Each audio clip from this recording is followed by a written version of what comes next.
आज महाराष्ट्रातील प्रत्येक नागरिकासाठी एक मोठी आणि आश्वासक घोषणा समजून घेऊयात।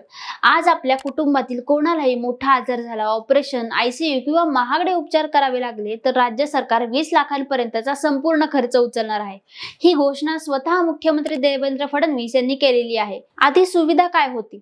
सध्या महाराष्ट्रात महात्मा फुले जन आरोग्य योजना अंतर्गत 5 लाखांपर्यंतचे उपचार मोफत होते। 2400 आजार कव्हर होते, पण काही गंभीर आजारांचा खर्च 10 ते 20 लाखांपर्यंत जातो आणि म्हणूनच आता राज्य सरकारने 9 गंभीर आजारांसाठी 20 लाखांपर्यंत मोफत उपचार देण्याचा निर्णय घेतलेला आहे।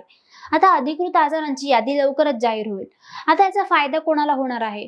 मुख्यमंत्री देवेंद्र फडणवीस यांनी स्पष्ट सांगितलं आहे की रेशन कार्ड कोणतं आहे, आधार कुठला आहे, व्यक्ती कोणत्या घरातून येतो, आता याचा काहीही संबंध नाही। जे 9 आजार महागडे आहेत त्यांचे उपचार आता कोणालाही सायंटिफिक स्पेशलिस्ट हॉस्पिटलमध्ये मोफत मिळणार आहेत। म्हणजे पैशांअभावी उपचार नाकारणं आता शक्यच नाही। हा निर्णय पॉलिसीच्या दृष्टीने मोठा आहे।